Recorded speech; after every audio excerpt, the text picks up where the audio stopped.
Selamat datang di channel Pemuja Malam. Jangan lupa like, share, and subscribe ya. Terima kasih.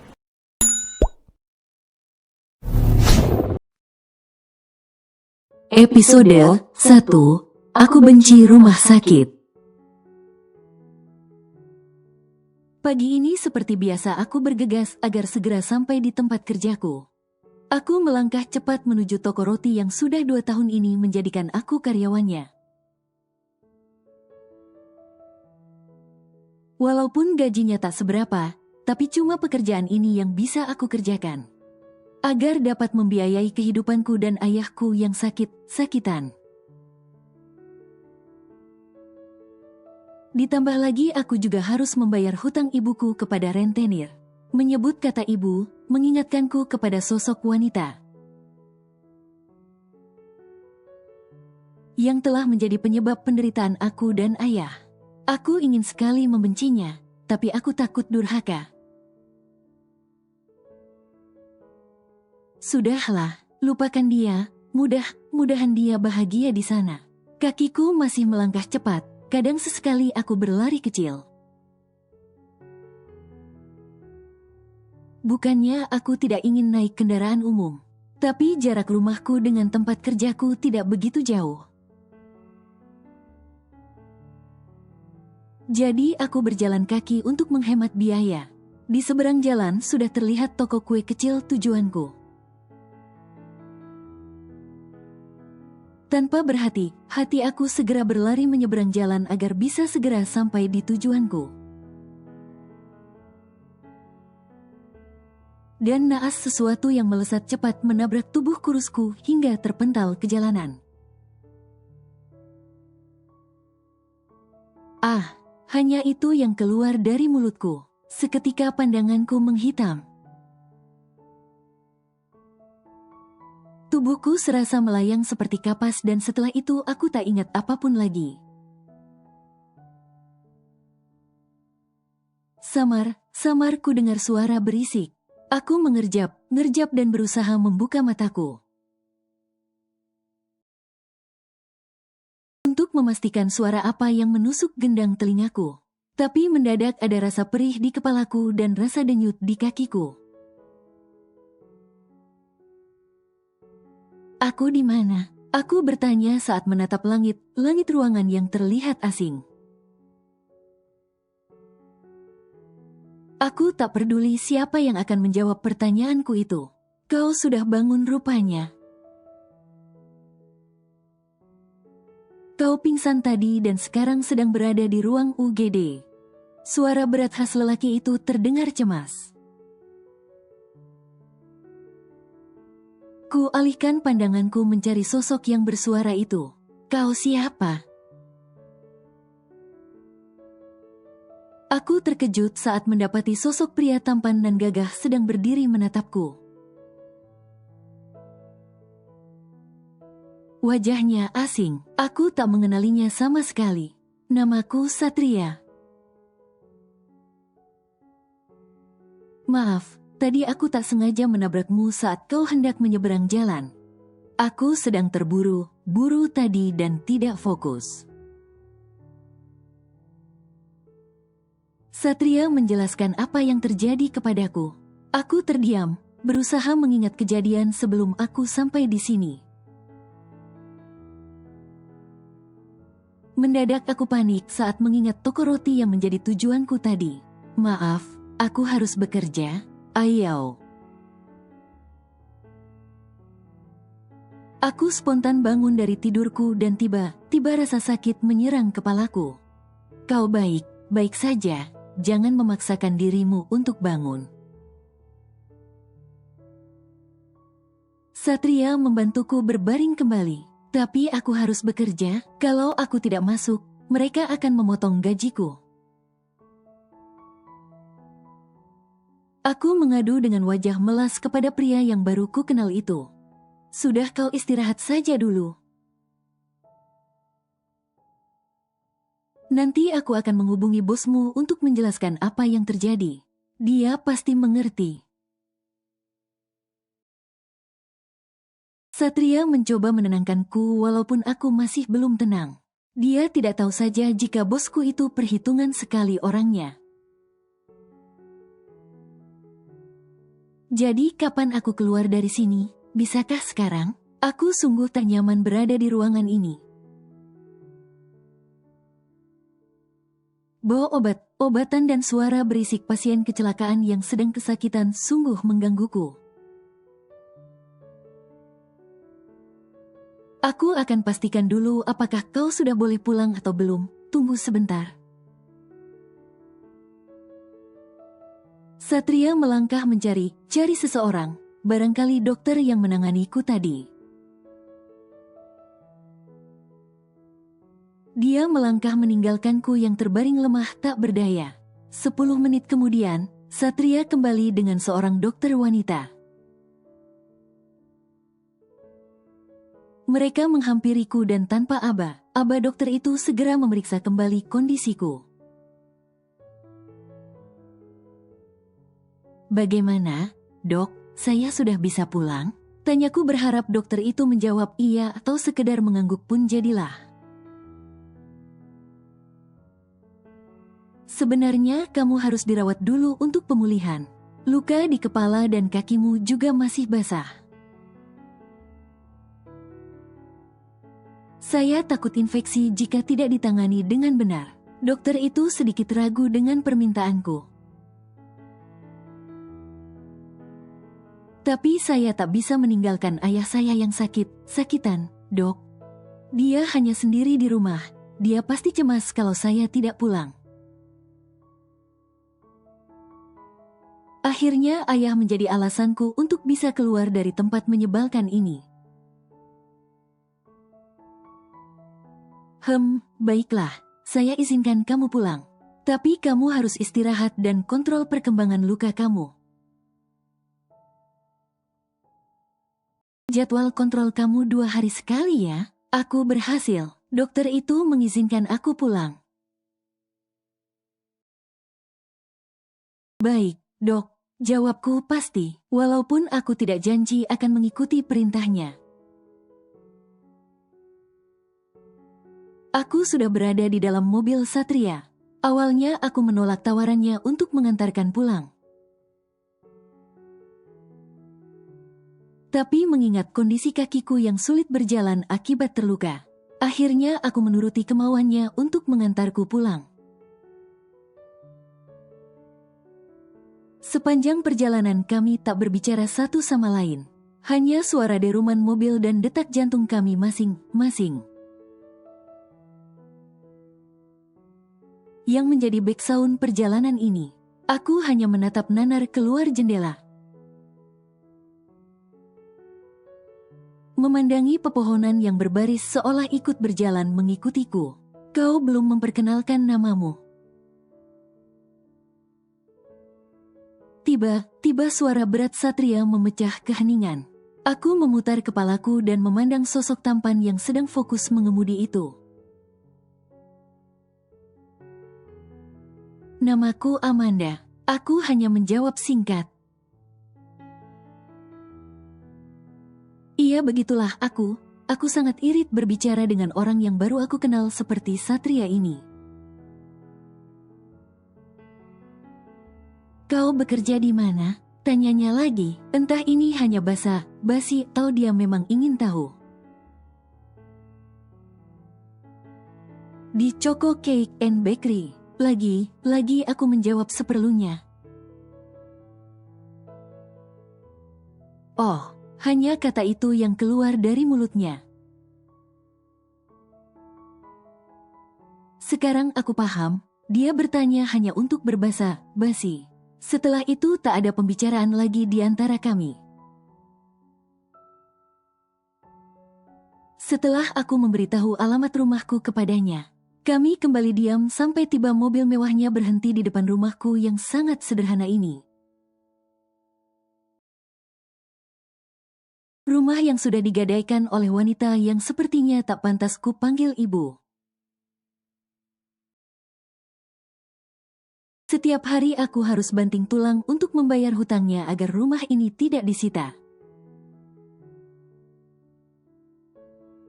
Bahkan aku sampai memohon kepada rentenir itu agar mau berbelas kasihan memberi waktu saat aku tak sanggup melunasi cicilannya. Dia akan memberiku waktu, tapi bunganya pun bertambah semakin banyak. Seperti saat ini, aku sudah menunggak 2 bulan. Dan aku tahu sebentar lagi penagih hutang itu akan datang dengan wajah seram mereka. Sementara ayahku yang sakitan itu hanya bisa terdiam menahan sakit hatinya. Mari aku bantu. Satria buru keluar dari mobil untuk membukakan pintu di sampingku. Dan membantuku untuk berjalan. Aku hanya menurut, karena aku memang membutuhkan bantuannya. Aku masuk ke dalam rumah dengan perasaan takut. Aku takut ayah cemas melihat kondisiku. Dan yang benar saja, dari jauh ayahku sudah terlihat khawatir. Dia segera menghampiriku dan mencecarku dengan pertanyaan. Kau kenapa, nak? Ayah membantu Satria memapahku. Guratan kekhawatiran terukir jelas di wajah tuanya. Hanya kecelakaan kecil saja, ya. Aku baik saja kok. Ucapku berusaha menenangkannya. Sebenarnya aku yang lebih mencemaskannya. Mengingat ayahku memiliki sakit jantung akut, dia tak boleh syok dan terkejut. Perkenalkan saya Satria, Pak. Saya minta maaf karena saya tak sengaja menabrak Amanda tadi. Tapi saya akan bertanggung jawab sampai Amanda sembuh. Satria ikut membuka suara. Memohon maaf kepada ayahku karena telah menabrak putri kesayangannya. Lain kali lebih berhati-hatilah. Jangan sampai kejadian ini terulang lagi. Karena membahayakan dirimu dan orang lain. Ayahku tak marah kepada Satria. Dia hanya menasihati pria itu dengan santun. Iya, Pak, kalau begitu saya permisi dulu, karena saya harus bekerja lagi. Satria undur diri dan berpamitan dengan ayah, lalu tersenyum kepadaku. Terima kasih ya, pria tampan yang sepertinya kaya raya itu pun berlalu pergi dari rumahku. Tanpa sempat kusuguhkan minum, dia terlihat terburu-buru meninggalkan rumahku. Mungkin pekerjaannya sedang menumpuk. Sudah 2 hari berlalu sejak kejadian kecelakaan itu. Aku merasa luka di kepala dan kaki pun sudah membaik. Walaupun terkadang masih kurasakan nyeri. Pagi ini aku sudah bersiap untuk pergi. Tapi bukan untuk check up ke rumah sakit. Lupakan janjiku kepada dokter itu. Menurutku ini hanya luka kecil yang akan sembuh dengan sendirinya tanpa perlu dimanjakan. Tapi aku bersiap untuk pergi bekerja. Sudah 2 hari aku tidak masuk. Entah berapa bos pelitku itu akan memotong gajiku nanti. Tapi tiba-tiba indera pendengaranku menangkap suara yang tidak begitu asing. Sedang berbicara kepada ayah yang tengah berolahraga di teras rumah. Ku intip dari jendela kamarku dan ternyata ada sosok Satria di sana. Mau apa dia datang sepagi ini? Aku merasa heran dengan kehadiran pria itu. Aku pun berjalan keluar kamar dengan pincang. Karena memang sebenarnya kakiku masih sangat sakit jika dipakai untuk berjalan. Hai, selamat pagi, Manda. Satria menyapaku dengan senyuman sehangat mentari pagi. Selamat pagi, Aku hanya membalasnya singkat tanpa basa-basi. Kau sudah siap? Siap apanya? Aku menautkan kedua alisku. Aku bingung maksud dari pertanyaan Satria. Bukankah hari ini jadwal check up-mu, kau ingat kan? Satria balik bertanya kepadaku. Aku sudah membaik kok, jadi buat apa ke rumah sakit lagi? Aku berusaha menutupinya dengan berbohong kepada Satria.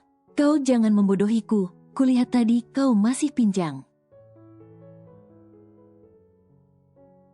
Itu tandanya kau belum sembuh. Mari sekarang aku antar kau ke rumah sakit. Pria ini datang pagi sekali hanya untuk menjemput dan mengantarkanku check up ke rumah sakit. Apa aku pantas merasa tersanjung dengan perhatiannya ini? Tapi aku harus bekerja. Ini senjata terakhirku agar dia berhenti mengajakku ke tempat menyebalkan itu. Aku benci rumah sakit. Sudah, lupakan dulu pekerjaan, fokuslah kepada kesembuhanmu, karena itu yang terpenting. Setelah kau sembuh, kau masih bisa bekerja lagi. Satria berbicara dengan tegas, seperti seorang suami yang mengatur istrinya.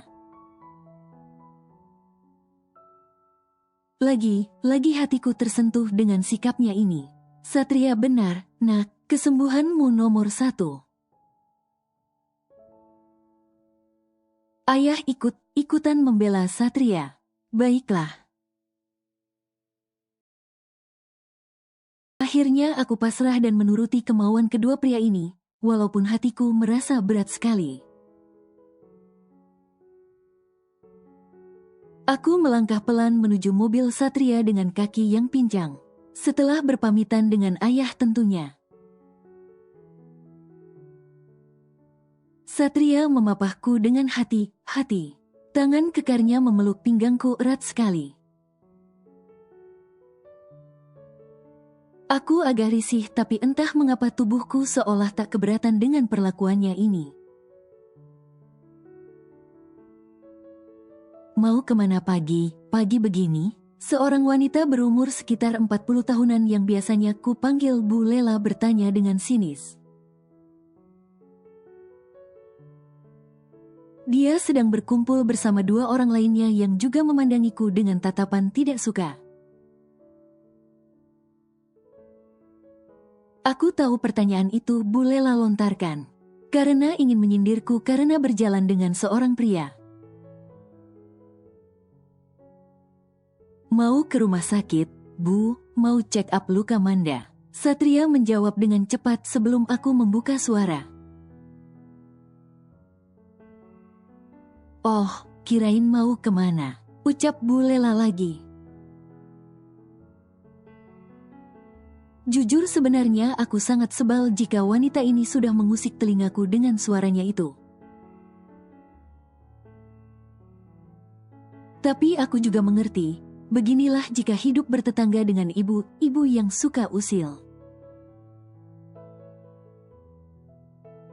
Kami permisi dulu ya Bu Lela. Tukasku mengakhiri obrolan tak berfaedah ini, meladeninya hanya buang waktu saja. Dan aku tahu, setelah aku beranjak pergi, pasti Bu Lela akan menggosipkan dengan dua temannya itu.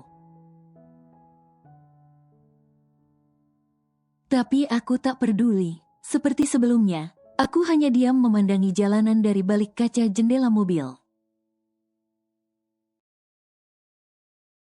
Bukannya aku sombong atau tidak menyukai Satria, tapi aku hanya bingung harus memulai pembicaraan kami dari mana.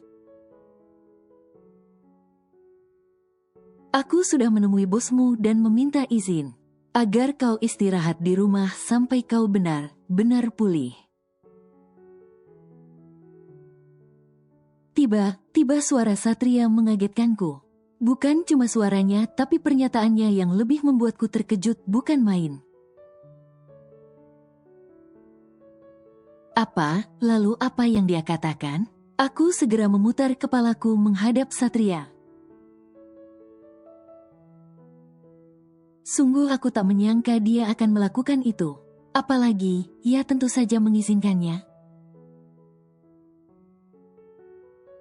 Memangnya dia mau bertanggung jawab jika sakit karyawannya semakin parah? Jika dipaksakan untuk bekerja? Ucapan Satria ada benarnya juga. Tapi masalahnya bos pelitku itu akan memotong gajiku yang tidak seberapa. Lalu dari mana aku akan membayar cicilan hutang ibu? Belum lagi untuk makan aku dan ayah sehari-hari. Belum apa aku sudah pusing memikirkan semua ini. Ada apa? Kenapa kau diam? Sekali suara Satria mengagetkanku, membuyarkan lamunanku tentang kesusahan yang akan segera aku hadapi setelah gajian nanti. Tidak apa-apa. Aku mencoba menutupi keresahan hatiku. Aku malu jika Satria sampai tahu apa yang sedang aku pikirkan. Kami kembali membisu, suasana pun kembali hening. Sampai mobil Satria memasuki parkiran rumah sakit dan berhenti di samping mobil lain yang berjejer dengan rapi. Satria buru turun dan segera membukakan pintu di sebelahku. Aku cukup tersanjung dengan sikapnya ini. Betapa dia sangat menghargaiku sebagai seorang wanita. Mari turun. Satria mengulurkan tangannya. Dengan sedikit ragu, aku meraih tangan pria itu dan berusaha untuk keluar dari mobil.